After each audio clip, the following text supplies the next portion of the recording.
I am coming to Iron Face, and this is my partner, TeamNO Chris. And we're representing TeamNO. We just saw the worst piece of shit in the last decade. Oh, not necessarily last decade, but pretty bad.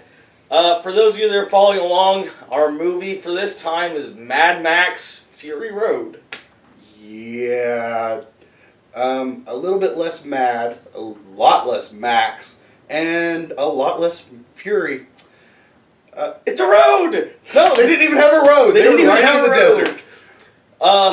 As usual, we want to break down the movie for its various segments and see how it stands up. It's going to be kind of hard, because the first thing we want to look at is the story.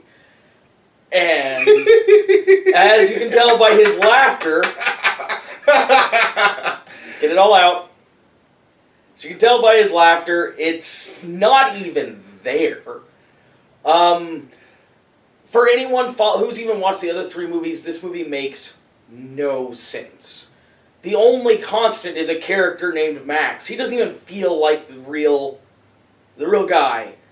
I don't even know what else to say. Just they're in the same world. There's a guy named Max, and that's about it. Whatever shenanigans that happened in previous movies, let's do it all again. You know, run from bandits, fight in the desert, fight on cars.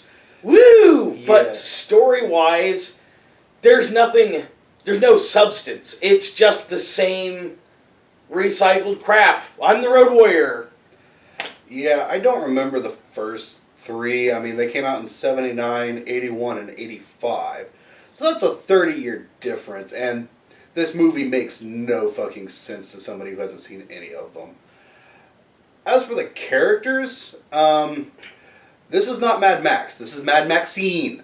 Yes. Charlize Theron's character, Imperator Furiosa, totally wipes the shit out of Mad Max.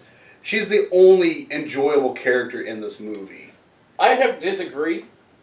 The war child, the pasty white guy.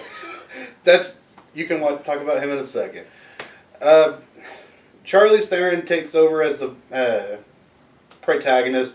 Mad Max is there, but he really just follows along with what Furiosa says, or Charlize Theron. As for the villains, yeah, fuck you. That's pretty much it. These villains are fucking stupid. The main guy had the look. He kind of could have been a cool villain, but they made him out to be a huge whiny fucking baby. And it's just, horrible.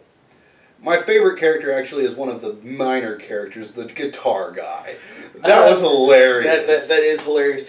As for our sub-characters and cast, a couple of the heroes, a lot of the villains fall into this. They have no story, no background, and they have some pretend tie-in to our main villain. They call him Family. But nothing is ever explained. They just say, oh, these people are from this town. Oh, these people are from this town. One of the sub-characters / main characters is, I would say, this reformed war child, and he's honestly the only one that has any substance to him. Max doesn't have any substance, Maxine doesn't have any substance, and even his story is not that good, but at least he's a character. You can see what guides him, like why he does what he does, whereas everyone else is just... What the fuck movie were you watching? Well, no. He's the only character because he... Just because he changes sides a billion times doesn't mean anything. No, but he had a goal in mind, and he followed through with it. He's the only one that felt like he actually changed over the series of the movie as a real character. The rest of them are just kind of carbon copy. I'm a bad guy, or I'm a good guy, or I'm the damsel in distress. I mean, these characters are pointless. In fact, if they gave this one character more story and made him more of a main character, I think it would have actually been better. Yeah, let's call it Borderlands. Let's call it Borderlands. But the guitar guy he's talking about, even though he says nothing, it does nothing, I've got to agree. The guitar is just running on the road at 70 miles per hour, playing guitar on the world's biggest stereo system I've ever seen. Pretty much. While your guitar shoots fire. Yes, that was awesome. Don't even get me started on the cinematography. Hollywood, stop with the fast forward. We know what you're doing, and the fact is that you didn't actually film the first part of the movie right, and you just quick edited it so that people thought you were doing something interesting with it. You just suck. We know you suck. And the moment you guys started with that shit, I knew this movie was going to be bad. Overall thoughts? Enjoyable? I would have to say, for once, no, not really. I mean, it had a couple of good action shots. A couple, and I really do mean only a couple. A couple of good action shots and a couple of action scenes, which is what it was. But overall, beyond that, there's nothing. It's not worth $10 to go see. This movie is so bad, they didn't even check our stubs at the gate. They didn't care. They don't care. I mean, it was technically sold out, but there were a lot of empty seats. And yeah, this movie sucks. Like I said, I think it's one of the worst in the last decade.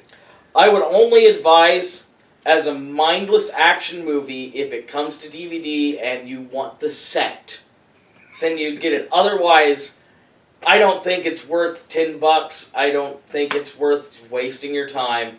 Go outside and play a game. Go watch one of the previous movies. They're a lot better.